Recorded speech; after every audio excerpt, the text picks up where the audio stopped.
क्या आपने कभी सोचा है कि पहाड़ों की खूबसूरत वादियों में मौत का सन्नाटा भी छिपा हो सकता है? नैनीताल नाम सुनते ही ठंडी हवाएं और सुंदर झील याद आती है, लेकिन इसी झील से कुछ दूर बोवाली रोड पर एक ऐसी जगह है जहां सूरज ढलने के बाद परिंदा भी पर नहीं मारता। तीन दोस्त जो पहाड़ों की सैर पर निकले थे, न उन्हें भूतों पर यकीन था न भगवान पर एक गलती, सिर्फ एक छोटी सी गलती ने उनकी जिंदगी को कुछ ऐसे नर्क में बदल दिया जहाँ से वापसी का रास्ता सिर्फ मौत की कब्र से होकर गुजरता है। आज की कहानी डरावनी क्राइम्स पर आपको सोने नहीं देगी, वीडियो के अंत तक बने रहिएगा, क्योंकि जो उनके साथ होटल रूम में हुआ वो सुनकर आपकी रूह कांप जाएगी। कहानी शुरू होती है आर्यन, कबीर और विहान से। ये तीनों दिल्ली के रहने वाले थे, एडवेंचर के दीवाने थे। 2025 की उस सर्द शाम जब ये तीनों अपनी बाइक पर नैनीताल की घुमावदार सड़कों पर मजा ले रहे थे, मस्ती मजाक चल ही रहा था, तभी विहान की नजर एक पुराने जंग लगे लोहे के गेट पर पड़ी। ये गेट किसी आलीशान बंगले का नहीं बल्कि ब्रिटिश जमाने के एक पुराने कब्रिस्तान का था। आर्यन, जो खुद को बहुत निडर समझता था, वो बोला, सुना है यहाँ 150 साल पहले एक लैंडस्लाइड में मारे गए लोगों को दफनाया गया था। चलो देखते हैं क्या वाकई रूहें भटकती हैं। जैसे ही उन्होंने अंदर कदम रखा, हवा का तापमान अचानक गिर गया, लेकिन इन्होंने इसे इग्नोर कर दिया।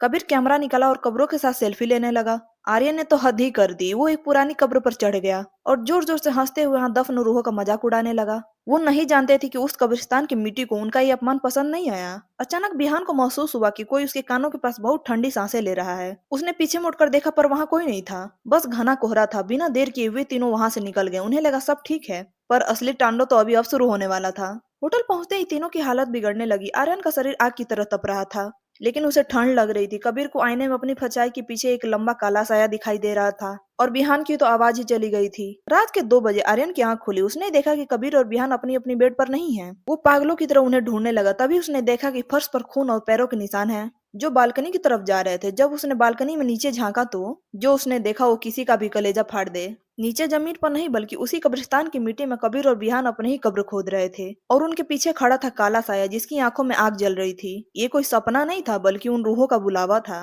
तभी होटल का एक पुराना कब्रचारी काका वहां पहुंचे। उन्होंने भांप लिया कि ये लड़के मौत के जाल में फंस चुके हैं। काका ने एक प्राचीन पहाड़ी विधि से उन तीनों को घेरे में बैठाया। कमरे की खिड़कियां अपने आप टकराने लगी, बल्ब फूट गए, लेकिन काका ने कहा कि आंखें मत खोलना वरना ये रूहें तुम्हें साथ ले जाएंगी। पूरी रात मंत्रों और चीखों के बीच गुजरी। सुबह जब सूरज की पहली किरण पड़ी तो सब शांत हो गया। वो साया जा चुका था, लेकिन आर्यन के गले पर आज भी उन उंगलियों के निशान थे जो उसे कब्रिस्तान वापस खींचना चाहता था।